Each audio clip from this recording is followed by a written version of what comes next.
Assalamualaikum warahmatullahi wabarakatuh. Kembali lagi kita berjumpa dalam pembelajaran sejarah Indonesia.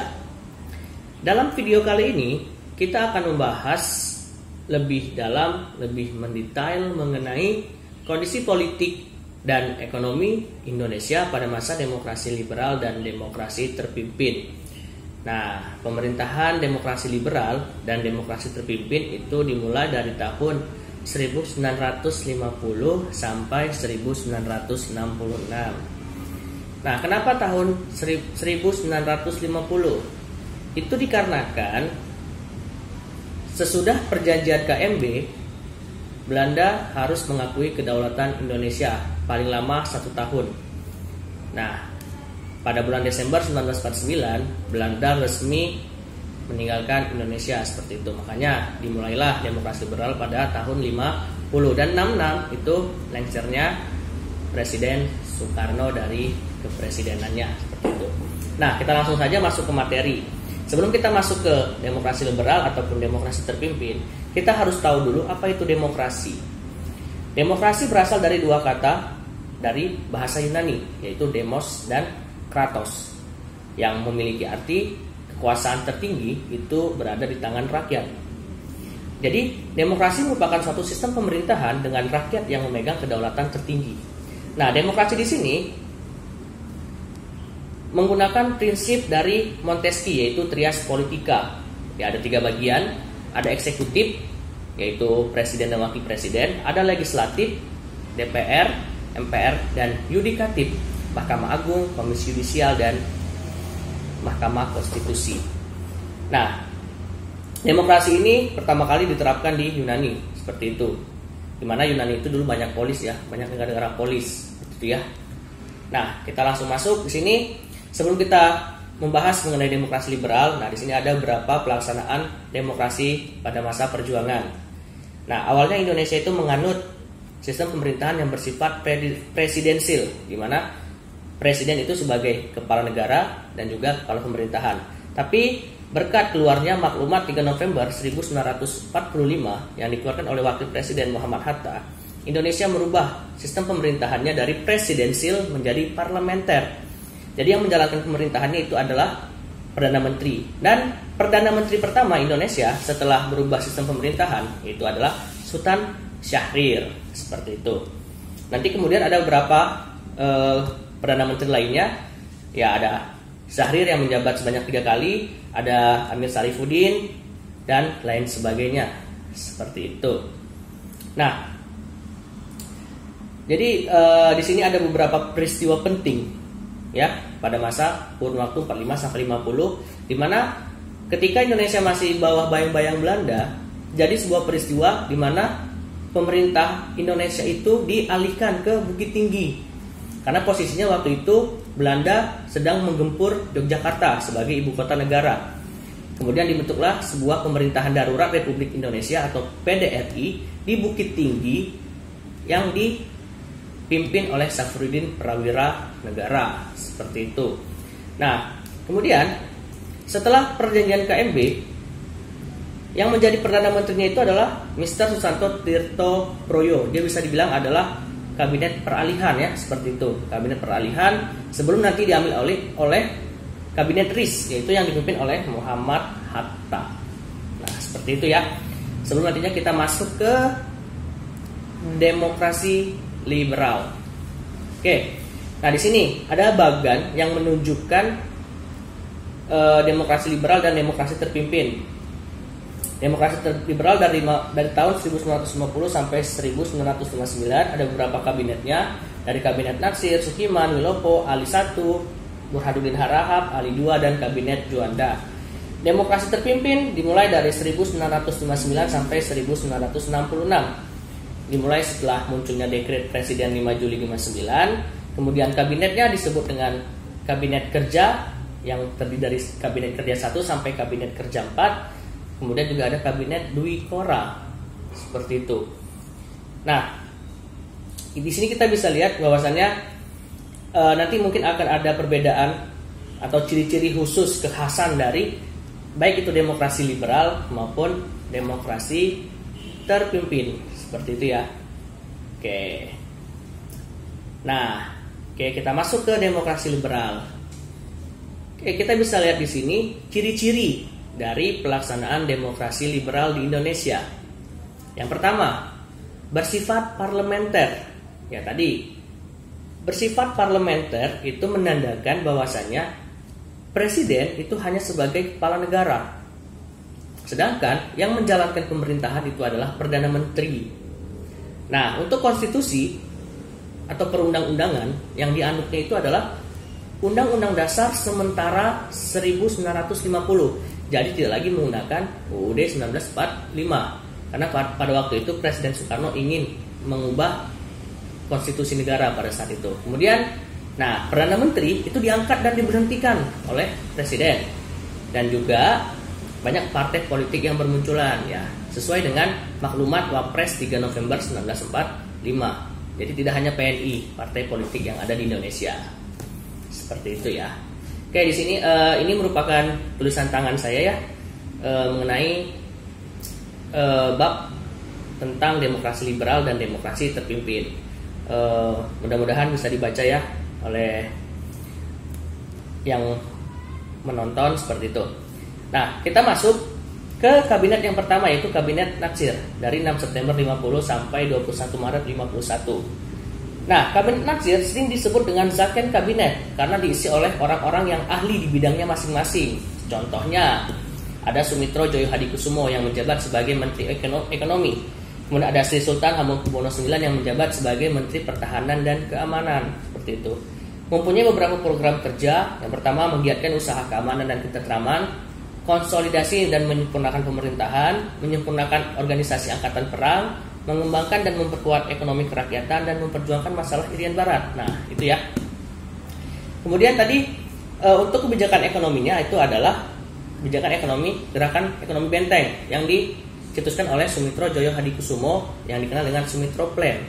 Tapi gagal karena budaya atau kultur pengusaha pribumi itu masih bersifat konsumtif. Jadi kredit yang diberikan pemerintah tadi mengalami kegagalan. Kemudian pada saat pemerintahan kabinet Natsir juga berhasil membawa Belanda untuk ke meja perundingan, tapi mengalami juga kegagalan seperti itu. Nah, di sini kendalanya ya tidak bisa menghentikan pemberontakan DITII. Terus juga munculnya mosi tidak percaya dari PNI. Kemudian kabinet Sukiman. Ya, kalau program kerja mungkin hampir sama-sama saja ya. Kemudian dari segi ekonomi melakukan nasionalisasi Java Bank menjadi Bank Indonesia. Nah, kemudian pada masa pemerintahan kabinet Sukiman terjadi korupsi yang dilakukan oleh pejabat seperti itu. Dan juga pada kabinet ini hubungan kabinet atau hubungan sipil dan militer itu kurang harmonis. Nah, puncaknya kabinet Sukiman pada akhirnya lengser karena ditandatanganinya kerjasama MSA, Mutual Security Act, di mana itu menciderai politik luar negeri bebas aktif yang dianut oleh Indonesia. Seperti itu, yang intinya bebas tidak memihak untuk salah satu blok yang sedang bertikai dan aktif ikut menciptakan perdamaian dunia. Seperti itu. Jadi ketika ditandatanganinya MSA maka kabinet Sukiman dilengserkan. Kemudian diganti oleh kabinet Wilopo. Nah, di sini bisa dilihat ya banyak kendala yang dirasakan oleh kabinet Wilopo. Dan juga di sini presiden menggencarkan kabinet untuk segera melaksanakan pemilu. Seperti itu ya. Nah, di sini ada peristiwa 17 Oktober 52. Salah satu faktor yang membuat nanti kabinet Wilopo ini diturunkan. Ini merupakan intervensi dari kabinet terhadap masalah internal Angkatan Darat. Pada saat itu terjadi sedikit cekcok atau konflik antara Ahana Nasution dengan Bambang Supeno. Keduanya berasal dari dua militer yang berbeda, satu Kenil, satu Peta. Nah, kemudian pada 17 Oktober 52 itu sebenarnya adalah usaha dari Ahana Nasution untuk berbicara dengan presiden supaya kabinet Wilopo ini diturunkan karena terlalu mencampuri urusan Angkatan Darat seperti itu. Tapi pada akhirnya mereka pun diberhentikan. Ahana Nasution diberhentikan sebagai KSAD dan DP Simatupang diberhentikan dari KSAP. Kemudian peristiwa Tanjung Morawa. peristiwa yang membuat nantinya kabinet Wilopo ini lengser, ya konflik antara petani dengan polisi seperti itu. Oke, kita masuk ke kabinet Ali yang pertama. Nah, untuk kebijakan ekonomi yang dicanangkan oleh kabinet Ali ini dikenal dengan sebutan sistem ekonomi Alibaba, yaitu kolaborasi antara pengusaha pribumi dengan pengusaha Tiongkok. Kenapa demikian? Karena dalam pandangan ekonomi pada waktu itu, pengusaha Tiongkok itu lebih memiliki teori yang lebih baik dibandingkan orang-orang pribumi. Jadi diharapkan pengusaha pribumi bisa belajar seperti itu, tapi mengalami kegagalan karena dimanfaatkan gitu pengusaha pribumi oleh pengusaha Tiongkok tadi. Dicetuskan oleh Mr. Iskak Chokro Hadisuryo. Kemudian pada saat kabinet Ali terjadilah sebuah momen yang sangat bagus untuk negara-negara Asia dan Afrika, yaitu Konferensi Asia Afrika yang dilaksanakan di Bandung dengan hasilnya yang bernama Dasar-Sila Bandung, dipelopori oleh 5 negara ya, termasuk Indonesia, seperti itu. Nah, 5 negara tadi itu adalah Indonesia, Sri Lanka, Pakistan, Myanmar, dan juga India, seperti itu. Nah, kemudian pada masa kabinet Ali I juga masih membicarakan mengenai permasalahan yang terjadi pada tanggal 17 Oktober 52 tadi, yang mengakibatkan munculnya mosi tidak percaya hingga akhirnya kabinet Ali I itu lengser. Nah, kemudian digantikan oleh kabinet Burhanuddin Harahap. Nah, pada masa kabinet Burhanuddin Harahap terjadilah pemilu yang pertama yang diikuti oleh sekitar 27 partai, dan 4 besar pemenang pemilu itu adalah PNI, Masyumi, NU, dan juga PKI. Nah, pemilunya terjadi 2 kali. Pemilu yang pertama 29 September 55 itu untuk memilih anggota DPR. Sedangkan 15 Desember untuk memilih anggota konstituante dengan tujuan untuk merumuskan Undang-Undang Dasar yang baru menggantikan UUD 1945. Nah, kemudian permasalahan yang terjadi di Angkatan Darat juga berhasil diselesaikan dengan mengangkat kembali Aha Nasution sebagai KSAD pada tanggal 28 Oktober 1955. Ketika tugasnya selesai dalam melaksanakan pemilu, Burhanuddin pun mengembalikan mandatnya kepada presiden. Kemudian naiklah Ali Sastro Agujoyo yang kedua, merupakan koalisi dari partai PNI, Masyumi, dan NU. Untuk PKI itu tidak dilibatkan seperti itu. Nah, program kerjanya disebut dengan Repelita, rencana pembangunan 5 tahun, yaitu perjuangan Irian Barat, daerah otonomi, perbaikan nasib buruh dan pegawai, menyehatkan perimbangan keuangan negara, dan mengubah ekonomi kolonial menjadi ekonomi nasional. Itu program kerjanya. Program pokoknya pembatalan KMB dan lain sebagainya seperti itu. Nah, di sini banyak kendala yang terjadi ya. Ya, munculnya pemberontakan yang dilakukan oleh PRRI Permesta. Kemudian hubungan yang kurang baik antara PNI dan Masyumi. Nah, dan puncaknya ketika gagalnya konstituante untuk merumuskan Undang-Undang Dasar yang baru. Nah, karena gagal tadi, maka keluarlah sebuah pernyataan Soekarno yang tertuang dalam Konsepsi Presiden 21 Februari 1957. Nah, di mana nanti menandakan bergantinya demokrasi liberal menjadi demokrasi terpimpin, seperti itu. Dan dibentuk kabinet gotong royong, kabinet kaki 4, yaitu PNI, Masyumi, NU, dan PKI yang berkolaborasi di pemerintahan, seperti itu. Dan juga hubungan Soekarno dan Hatta menjadi renggang. Kemudian lanjut digantikan oleh kabinet Juanda yang dipilih langsung oleh presiden. Nah, nama kabinetnya itu Kabinet Karya, seperti itu. Nah, pada kabinet Juanda, ya salah satu keberhasilannya adalah mengubah atau membuat batas laut untuk membatasi suatu negara, ya, untuk batas negara berdasarkan zona ekonomi eksklusif, seperti itu, yang awalnya dari 3 mil menjadi 12 mil, seperti itu. Nah, kemudian ya banyak kendala juga yang terjadi pada masa kabinet Juanda ya, seperti itu. Nah, salah satunya ya pergolakan daerah itu masih sulit untuk dihentikan. Kemudian ya ekonomi semakin buruk, dan juga puncaknya terjadi peristiwa Cikini 30 November 1957, yaitu percobaan pembunuhan Presiden Soekarno. Seperti itu. Nah, itu ketika Juanda